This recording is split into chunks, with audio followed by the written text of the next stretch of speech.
నాగపంచమి నాడు కాలసర్పదోషాన్ని వదిలించుకోవడానికి ఈ నివారణ పాటించండి. కాలసర్పదోషాన్ని వదిలించుకునే నివారణ చూద్దాం. ప్రతి సంవత్సరం శ్రావణ మాసంలోని శుక్లపక్షం 5వ రోజున నాగపంచమి పండుగను జరుపుకుంటారు. ఈ రోజున నాగదేవతను పూజించడం శుభప్రదంగా భావిస్తారు. నాగదేవతని పూజించడం ద్వారా అన్ని కష్టాలు, కాలసర్ప దోషాలు కూడా తొలగిపోతాయని నమ్ముతారు.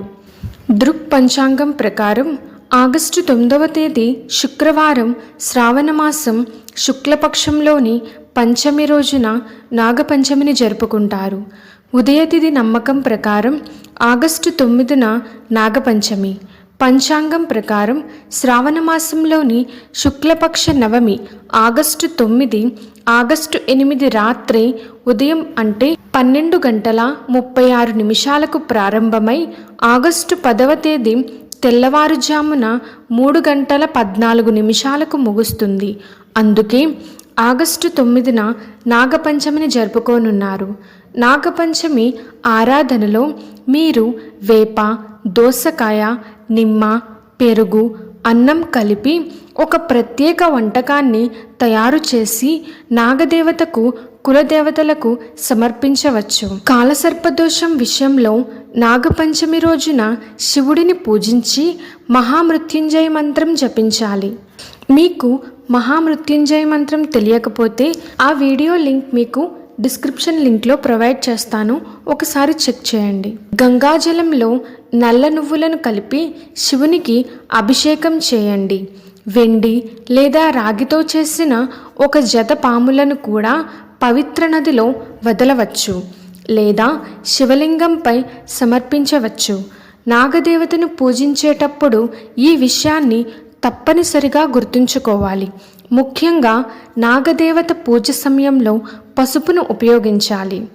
ధూపం, దీపం, పూజా ద్రవ్యాలు సమర్పించిన తరువాత నాగదేవతకు మిఠాయిలు సమర్పించాలి. పొరపాటును కూడా ఈ పని చేయకండి.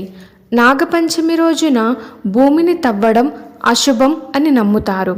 అంతేకాకుండా నాగపంచమి రోజున నాగలిని కూడా భూమిలో ఉపయోగించరు. ఈ రోజున ప్యాన్ లేదా ఇనుప పాత్రను నిప్పు మీద పెట్టడం కూడా అశుభంగా భావిస్తారు. కాలసర్పదోష నివారణలు. కాలసర్పదోషం నివారణకు పలు చర్యలు చేపడతారు. వివాహిత స్త్రీలు కుటుంబ ఆనందం కోసం సర్పదేవతను ఆరాధిస్తారు. ఇళ్లలో తాడుతో పామును తయారు చేస్తారు. అలాగే పేడతో గోడపై పాము ఆకారం చేసి పూజ చేస్తారు. శివాలయాల్లో వాసుకి, శేషనాగులను పూజిస్తారు. ఇలా చేయడం వల్ల కాలసర్పదోషం తొలగించడంతో పాటు సంపద, సంతోషం, శ్రేయస్సు కలుగుతాయి.